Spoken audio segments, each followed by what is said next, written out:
Hello Internet, this is Brandon Brown, and today I'm going to do a little commentary which will also serve as a trailer for my inaugural game review. Now, there are a few things about commentaries I wish to address before I get started. First, since I don't plan on doing commentaries on a somewhat regular basis, I'm not going to be using an avatar. Second, while many commentaries are done on people who say or do things that elicit a harsh response, this one will aim to stay constructive. And finally, my main reason for doing this is to illustrate the shortcomings of the review in question, and all opinions expressed are done so with the highest respect for the reviewer in question. That being said, any remarks on his style are purely satirical and not meant to be mean or in poor taste. But enough talking, here's SomecallmeJohnny's Castlevania Bloodlines review.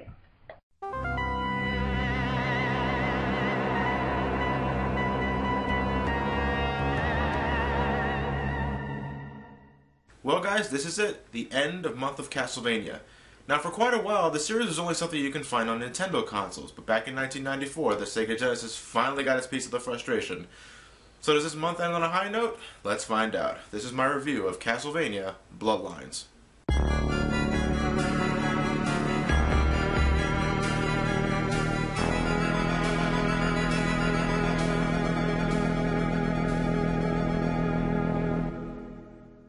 To many gamers, it simply could not get any better than Super Castlevania 4 in terms of both gameplay and control. Sadly, I would not consider myself one of them. Personally, I thought that while the ability to whip in 8 directions and the overall length of the game was more than enough to hold up its value, the jump control felt a bit out of place and downright annoying at times, like in the battle with Death when he throws his scythe at you and draws you near him. If I try to attack him while he's vulnerable, I'll have to face him to do it, putting me in more danger. Now, I can do this maneuver that lets me hit him and cover a bit of distance, but it's not that easy to do. In Bloodlines, he does the exact same move, only this time I don't have the same problem, because the control is better suited to the task. Now, I'm aware that he prefers Symphony of the Night, so I can understand why he was excited to have that ability, but that's just my opinion. Well, in terms of the story, this chick named Elizabeth Bartley wishes to resurrect her uncle, Count Dracula, where she can bring terror all across Europe. Our heroes this time are two characters, John Morris and Eric Lacard. If you're wondering just where the hell the Belmonts are, well, we're not going to find out until Castlevania Portrait of Ruin for the Nintendo DS, so until then, let's just say Dracula finally returned the borrowed lawnmower with the Belmonts giving no hard feelings afterwards. Well, technically, the game manual says both characters are members of the Belmont family, even though neither of them have the last name Belmont. As for his analogy, check out his Castlevania review to see what he's talking about, but for now, I'll try and tackle the rudimentary explanation with one of my own. Rick de Belmont gets the lawnmower back from Dracula. 4 years later, he's out doing some lawn work when a busty jogger happens to stop for a water break across the street from his house. While entranced by a massive mammary gland, he unknowingly runs over a rock, then another rock, then a skunk, then that sword he always carried on his hip that he never seemed to use, then a slightly larger rock before he realizes that not only is his yard ruined, but a toll-free call informed him that the lawnmower that had been in his family for well over a century had been discontinued by the manufacturer, and that a viable replacement would not be cheap. So to cover the cost, he sells the vampire killer to a guy in Germany, who many years later sells it to a guy in Texas. Having the money and then some, he buys the replacement only to do the same thing again. Only this time, he has a catastrophic temper tantrum that ends up killing his grass. The neighbors intervene and he goes to therapy for the next 3 weeks. The ultimate conclusion he reaches is that he needs a vacation, and the therapist thought that this would not only help him deal with his stress, but also keep him from interfering with the events to which he owes his existence. So he packs up and spends the rest of his dough on the red-eye to who gives a fuck land and ends up making his vacation permanent. Fast forward 120 years, new girl on the block, Liz Bartley, takes a little look through the old Belmont house and finds 2 broken lawnmowers that could be worth millions on eBay. More than enough to fly out her uncle, who ages almost too well, and still have enough to throw the biggest party in the history of history. However, childhood residents and completely platonic roommates, John and Eric, with the whip he got from his dad and the spear he got from the flea market respectively, take it upon themselves not to let this happen, and the story begins. Now that wouldn't have been hard, would it? Unfortunately, if there's one thing John and Eric didn't learn from the Belmonts, particularly Simon from Super Castlevania 4, it was control. We're back to the original controls in this game, folks, so that means a stiff jump, no mid-air controls, and knockback. God! I needn't repeat my stance on Super Castlevania 4's controls, but I will say this. I don't know why Konami ditched them. It could be that they were just a gimmick to help the Super Nintendo's launch go smoother. It could be that they thought it was too much of a good thing and didn't want to spoil the player, or maybe, just maybe, John and Eric actually read from the same tome as Simon, but due to faded writing, or even coffee stains maybe, they only learned a portion of the original material. Not even touching on the fact that knockback is in nearly every Castlevania game worth playing, I wouldn't be so quick to call these changes a downgrade. Anyway, about the adventure. Instead of just traveling through Transylvania, John and Eric have to travel all across Europe and stop whatever forces of darkness impede their path. It starts off familiar with you traveling through the destroyed remains of Castlevania, but then you're suddenly off to a shrine of Atlantis in Greece, then there's the Tower of Pisa in Italy, the munitions factory in Germany, a palace in France, and finally a castle in England. Damn, these guys really get around, and in such a short amount of time, I wonder just what the hell their method of travel is. Well, there really isn't anything to suggest that they got around quickly other than the short time it takes to load the next level. Furthermore, given the technology of 1917, it probably would have taken a considerable amount of time to actually travel to all of the places, not even mentioning a war at the time. Had that not been the case, however, maybe it could have been by train, or airship, or even... No, I was just asking.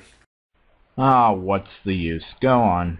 Yep, if there's one thing Castlevania Bloodlines was not afraid to dwell on, it was the gore factor.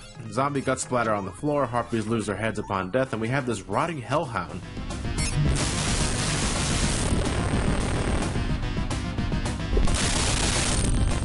God damn, that's gruesome. What was this game rated? GA? General Audience? Damn. We were pretty hardcore in the 90s. And now his 90s are showing. A common occurrence whenever he reviews something from the decade, especially if it's something he remembers playing back then. It's a particular trope I've caught on to from many of the reviewing elite, which, given that the degree to which I could have experienced and plausibly still remember said experiences was very limited, sometimes makes me regret the fact that I was born when perhaps the greatest console generation of the decade was in a downturn. But I digress. The game's violence ended up being censored back in Europe. Ironic, I know. There, the game is known as Castlevania The New Generation. It contains a few graphical alterations that make it a bit more child-friendly. I don't know what those alterations are exactly since I never played it, but I'm sure a quick Google search will hold all the answers. Well, in case you didn't notice, one of them is staring you right in the face. Once again, if there's something that eases my frustration in a Castlevania game, though, it's the music. It's definitely more upbeat and energetic than Super Castlevania 4, but to me, I think energetic music works best for Castlevania. I mean, I love Super Castlevania 4's atmospheric pieces, but this is music I could jam to all day. The Genesis style makes it feel a little aged, though, and there are some times I can't help but feel the music and sound effects are belting or just busting out a wet fart. Haven't aged well? Dude, the soundtrack to Castlevania Bloodlines has to be one of the most well-adjusted on the system as far as time is concerned. If your reason for saying so is that it's not mostly sample-driven like the Super Nintendo, I can assure you there are a good number of games on that console whose soundtracks have aged worse than Mickey Rourke's face. Also, I'm pretty sure that comment about the sound effects only applies to a small portion of the hundreds of sound effects in the entire game. You are forgiven. Here once again, but he's no problem.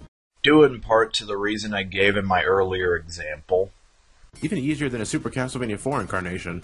Elizabeth Bartley isn't much of a challenge either. Her Medusa form has an incredibly predictable attack pattern, and the final half of the fight is just you striking her when she teleports across the screen. Yeah, I know she's pretty hard to see, but that's video compression for you. I need to find a way to fix that. I don't know how you recorded your footage, but mine doesn't have that problem, as you will see in my upcoming video. Now, even though we stopped Elizabeth, Dracula manages to return anyway, and like Castlevania 3, he also has 3 forms. Luckily, the entire battle really isn't that hard, but the forms are just weird as fuck. With one final strike, Dracula distorts into nothingness, and by once again collecting the final red orb, Castlevania Bloodlines is finally concluded.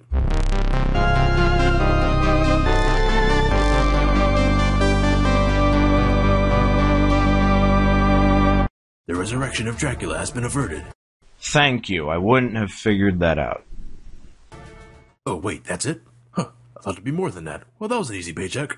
What kind of ending was that? Oh, come on, you have to complete expert mode just to see the real ending? I hate when games do that.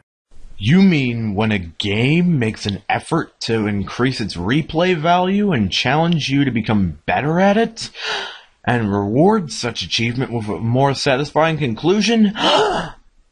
Did I hear that correctly? I wonder what the easy ending looks like.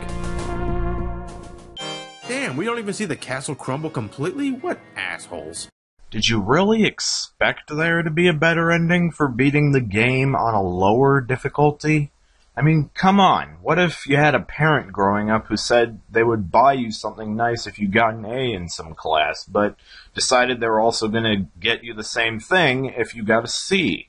What incentive would you have to improve if you got the same reward for not improving? I mean, seriously. I would show you the ending for beating the game on expert, but the game is already hard enough as it is. I'm sorry, but this right here brings me to 2 problems I have with the way Johnny handles his reviews that sometimes makes it hard for me to enjoy them. One, I know I didn't bring it up the first time, but I hate how he tends to spoil the endings of games he reviews, which I feel detracts from the sense of accomplishment that the viewer who hasn't beaten the game should be entitled to upon completion.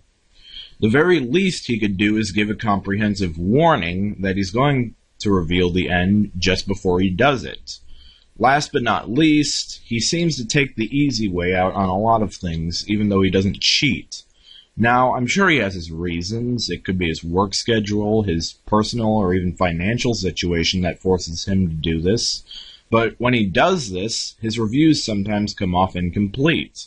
In terms of his sense of thrift, I think he knows how to save $1, but it's when he has to review an expensive game that this becomes overbearing. Take his Mega Man 8 review, where he talks about why he's playing an import of the Sega Saturn version instead of an English copy. It would only take a slight change in attitude for him to sound professional about it. Instead, he comes off sounding like a bit of a cheapskate.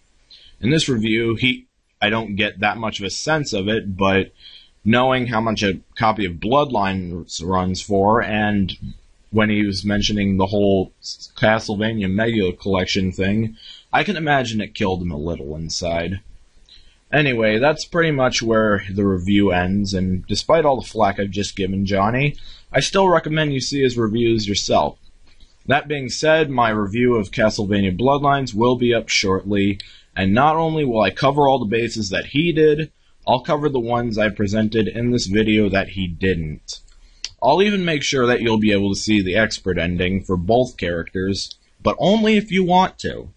If you don't, I'll have something on screen like this that'll tell you what time to skip to in order not to see it, and you will still see a full review. I hope you liked what you saw. For now, this is Brandon Brown, signing out.